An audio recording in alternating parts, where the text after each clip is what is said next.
Baik, Assalamualaikum warahmatullahi wabarakatuh. Saya Siti Djahada Sania.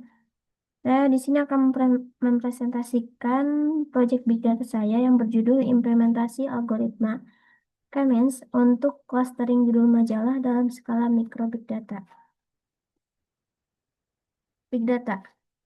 Di era digital saat ini, data berkembang dengan sangat cepat baik dari segi volume, kecepatan, maupun keragamannya. Fenomena ini melahirkan konsep big data, yaitu kumpulan data berukuran besar dan kompleks yang sulit diproses menggunakan metode tradisional. Big data menjadi sumber informasi yang sangat berharga jika dapat dianalisis dengan tepat, karena mampu menghasilkan insight untuk pengambilan keputusan yang lebih baik.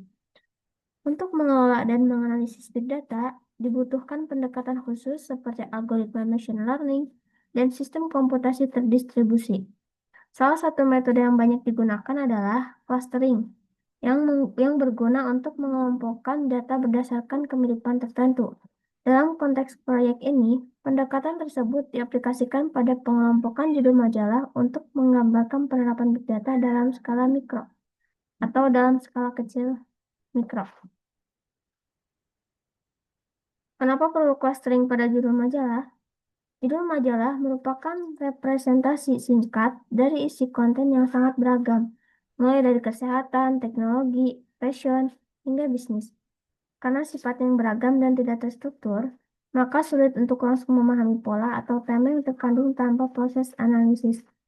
Clustering digunakan untuk, yang pertama, mengelompokkan judul-judul yang memiliki kemiripan topik. Yang kedua, memudahkan dalam analisis isi atau segmentasi konten. Yang ketiga, membantu dalam sistem rekomendasi, katalogisasi, atau pengelompokan otomatis tanpa label. Lalu yang terakhir, cocok diterapkan dalam skala kecil hingga besar, termasuk dalam konteks big data.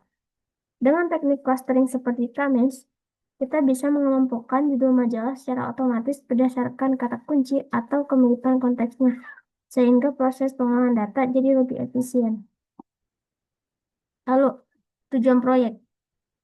Tujuan proyeknya yaitu yang pertama menerapkan konsep dasar big data dalam skala mikro menggunakan metode analisis teks atau text mining. Yang kedua, mengelompokkan judul-judul majalah berdasarkan kemiripan kata atau tema menggunakan algoritma K-means. Lalu yang ketiga, menyederhanakan proses analisis konten majalah yang tidak terstruktur agar lebih mudah dipahami dan dikategorikan. Lalu yang keempat, mengeksplorasi penerapan machine learning sederhana dalam pemrosesan data teks tanpa menggunakan ekosistem big data yang kompleks seperti Hadoop atau Spark. Kemudian dataset. Yang pertama yaitu ada pengumpulan data. Dataset ini dibuat manual berisi kurang lebih 20 judul majalah dengan topik beragam. Lalu disimpan dalam format CSV, judul, jenis majalah CSV. Di sini ada contoh beragam macam judul. Ada tips sehat di musim hujan, tren fashion remaja 2025, cara menjaga kesehatan mental, dan lain-lain. Lalu selanjutnya yaitu ada metode atau tahapan proyek ini. Yang pertama tadi ada pengumpulan data. Kita membuat sebuah dataset berisi judul majalah, ditulis secara manual di file judul underscore majalah.csv. Nah, lalu yang kedua ada pemrosesan. Nah, pemrosesan ini mengubah teks judul jadi angka dengan teknik TF-IDF. Ini dipakai supaya judul bisa diolah oleh algoritma K-means. Nah, di sini ada contoh potongan kode, yang dimana potongan kode ini menggunakan Python, bahasa pemrograman Python, bisa ditulis menggunakan CMD atau VS Code. Lalu yang ketiga itu ada clustering. Clustering itu melakukan pengelompokan judul menjadi 3 kelompok, memakai algoritma K-means dari scikit-learn. Di sini ada contoh potongan kodenya. Sama di sini juga menggunakan bahasa pemrograman Python. Kita menggunakan Python membuat filenya menggunakan VS Code atau CMD. Lalu yang keempat ada visualisasi. Tahap ini yaitu di mana kita membuat kode untuk menampilkan jumlah judul di setiap klaster menggunakan matplotlib. Nah, di sini ada contoh potongannya. Lalu lanjut. Nah, di sini ada hasil clustering. Di mana yang tadi potongan kode kita sudah buat di Python menggunakan VS Code atau CMD.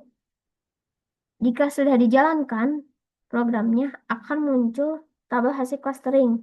Print data yang tadi kita tulis, yang kita buat. Di sini ada judul majalahnya, juga ada nomor clusternya, ya. Lalu selanjutnya, visualisasi. Nah, setelah kita jalankan program kode Python tadi, muncul hasil clusteringnya, lalu otomatis akan muncul juga grafik batang jumlah judul yang tadi kita jalankan. Itu otomatis bisa dilihat di sini jumlah judulnya, lalu jumlah judul per clusternya, itu ada nilai-nilainya 12, lalu 4 dan 6. Nah, jadi kesimpulannya yaitu proyek ini berhasil menerapkan algoritma Cummins untuk mengelompokkan judul majalah berdasarkan kemiripan isi atau topik menggunakan representasi TF-IDF. Hasil clustering menunjukkan bahwa judul dengan tema serupa secara otomatis terkumpul dalam satu kelompok tanpa perlu label atau manual tagging. Adapun hubungan proyek ini dengan Spark dan Hadoop yaitu dari sisi konsep dan algoritma.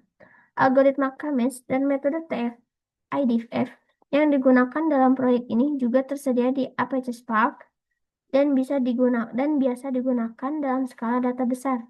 Jika dataset diperluas secara masif, proses clustering yang sama dapat dijalankan secara paralel di Spark dengan data yang disimpan dan dikelola oleh Hadoop Distributed File System atau HDFS.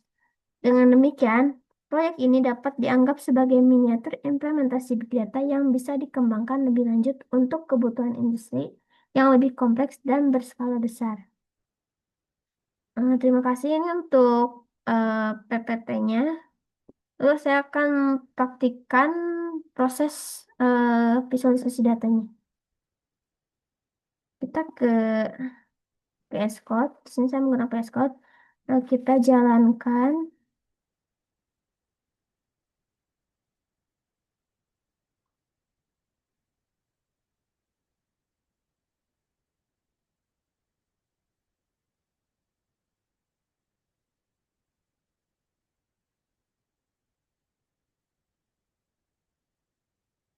Kita tunggu.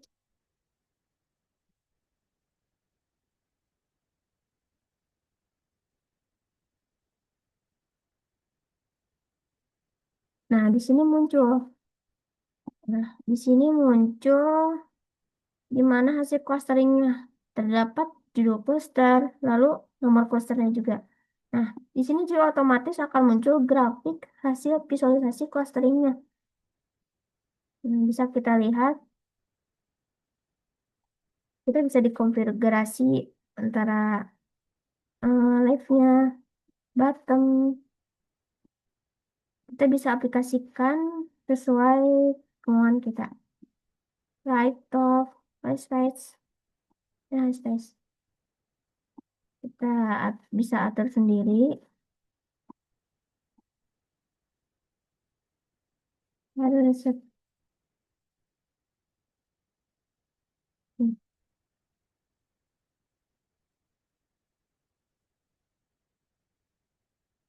Baik, itu saja hasil project saya. Hmm, Terima kasih dan maaf jika masih ada yang kurang karena masih belajar.